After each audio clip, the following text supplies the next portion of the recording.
A new report shows rich nations are giving just a fraction of the money promised to poorer countries to help them adapt and cope with climate change. Now, back in 2009, developed countries pledged to give around $100 billion a year to developing nations from 2020.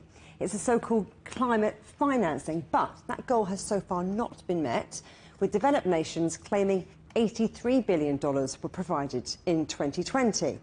However, the charity Oxfam believes that the actual amount of financing was at most $24.5 billion, less than a quarter of what was promised.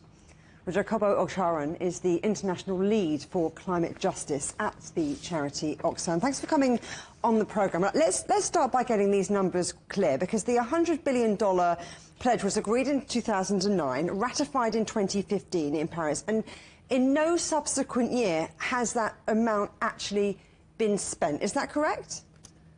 That's exactly, Juliet.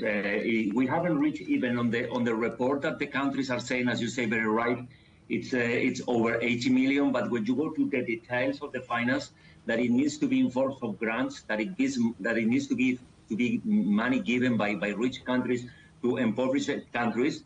This is something that is not happening. Why? Because the countries are not making additional money or are giving money in forms of loans, money that it needs to be returned, after a while. So actually, this is, when we make the correct counting, which by the way is very difficult because there is no clear rules on accountability of this climate finance. But when we make with a lot of detail the counting, we have that figure that at the most is 24 billion.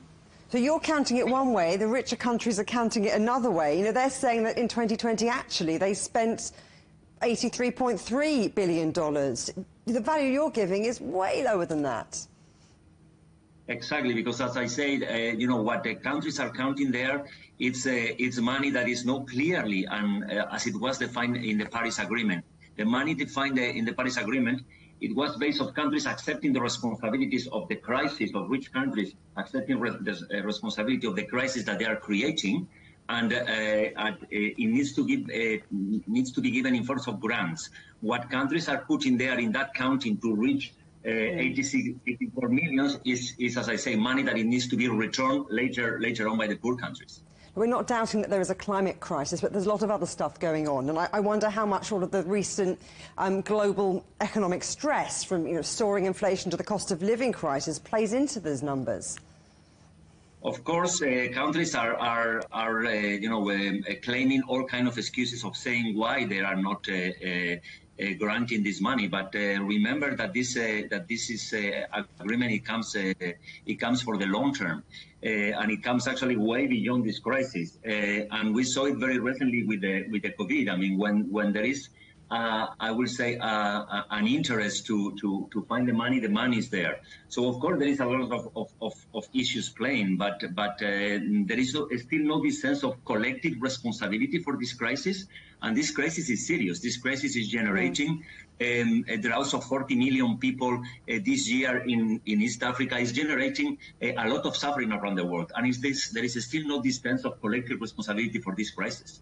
You talk about this collective responsibility. So how does climate financing need to change if we're going to hit or get anywhere near those global targets? Of course, the climate finance, it was very clearly defined for a series of things. One of them is for adaptation, which, by the way, is very short. When we put these figures, the money for adaptation is even less than it was promised, even in percentage. Adaptation means that people and impoverished people and countries can adapt to the existing consequences. Now, for instance, we are claiming, and it's poor countries, it's not just Oxfam, it's plenty of island states and countries that they are going through this crisis. They are asking money for loss and damage. That means that they need money to face with the existing effects of climate crisis. As I say, droughts, floods, and all kind of disasters that are driving people to hunger and to death in many cases. Be interesting to see what they come up with at the Bonn Climate Conference. Jacobo Ocharan, thank you very much.